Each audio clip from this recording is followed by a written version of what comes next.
boqolaal dad oo isaga kala yimid degmooyinka gobolka Banaadir iyo kuwa qurbaha dib uga soo noqday ayaa halkan oo ah xeebta Liido u yimaada inay ku nastaan kuna qaataan waqti ka duwan maalmaha kale ee raacdaynta nolol maalmeedka iyo waxbarashada balse tira badnaanta dadkani waxaa fursad ganacsi ka dhex abuuray dhalinyaro Soomaaliyeed oo xeebta ka hirgeliyay baaskiil loogu talagalay in lagu dulkaxeeyo biyaha muddo 3 bil ayay ku qaadatay Cabdixakiin Xaashi Faarax oo dalka dib ugu soo noqday bilowgii sanadkan inuu hirgeliyo adeegan oo qofkiiba uga kireeyo 10 daqiiqada lacag dhan $1 waa fikrad ay dhalinyaro badan ay la dhacsan yihiin gaar ahaan kuwa aan dabaasha ku wanaagsanayn Cabdixakiin oo maalmaha Khamiista iyo Jimcaha yimaada halkan si uu u shaqeysto ayaa marka hore ee u baahdo inuu gudaha badda galo waxaa lagama maarmaan ah inuu helo dad ku caawiya in baaskiilkani uu gudaha badda galo kadibna si caadi ah ayuu hadba dhanka uu doono ugu jihayn karaa isagoo adeegsanaya badeelaha ama seliska wareejiya labada shaag dambe ee baaskiilkan markan wuxuu wadaa mid ka mid ah dadka macaamiisha u ah waa mid u muuqaal eg marka aad ka fog tahay baaskiilkani inuusan socon oo uu biyaha iska dul sabaynayo hase ahaatee arrintu sidaasi waa ay ka duwan tahay waxaan saaranahay baaskiil badda ku socda baaskiilkani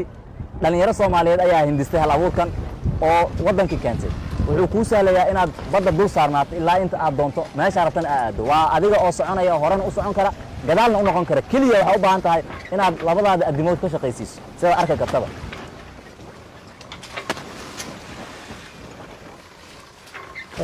shaqadan taqaana waxaan ku soo arkay u noolaan jiray wadanka Masar halkaas oo markaan tagnay xeebaha Iskandariya Boorsaciid Ismaaciiliya ay oo jireen qalabaadkan fara badan wadanka markaan imaaday oo shaqo bilaabay ma arkin taqaana xeebta markaan imaado Liido wax ay ku baashaalaan caruurtii ama dhalinyaradii meesha joogtay taas ay fikirkaas ugu dhalisay marka inaan qalabaadkan haba ka bixin oo badeeleynaysa biyaha ku dhex dhamaashadaysa marka baddi waa kana iska dhamaashadaysa badan Ilaahina si looga faa'iideysto taqaana ma sha Allah lagu baashaalo fikirkaas ugu dhaliyay qaab kale ah u sameeyay barnaamij qaab kale ah u sameeyay shaqadan dhalinyarada ma markiraysa dhalinyarada horta marka hore inaan barno waxaan inay yihiin wax baashaal ah oo badeena Ilaahina si lagu baashaali karo lagu raaxaysan karo inay tahay waaye taas marka hore horta fiisku waa ugu bilaabnay inay horta arkaan oo ku maashaadaan oo bartaan kadibna markaas wixii awoodi karaan bixin karaan هذا لو فيرنا مركا على حسب أي وقت توقف قاعدنا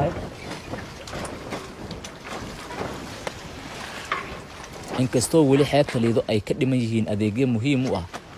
dhalinyaro badan oo Soomaaliyeed marka laga hadlayo dhinaca damaashaadka iyo dalxiiska haddana fikradani dhalinyaro badan waxay u arkaan mid wax badan ku soo kordhisay dalxiiska bismillaah magacii waa Yunus Cumar Macalin waa dhalinyarada magaalada Muqdisho ku nool waxaan isku diyaarinaynaa marka bacdi daraasadii waxa furmi doona jaamacadaha marka waxaan u baahanahay in maskaxda u sii diyaarina yani daraasadii marka waxaan u baahanahay agab aan ku sii yara xoogaa ku qaadano relaxing dhalinyaro isxil qaantay waxa sameysay barnaamijkan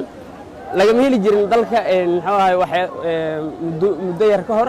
fikradaha ganacsi ee dhalinyarada ay hal abuuraan ayaa caqabada ugu weyn ee hor istaagta waxay tahay maalgelin la'aan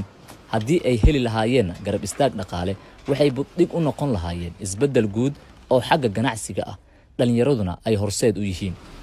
Munasar Maxamed Cabdi Dalsan TV Muqdisho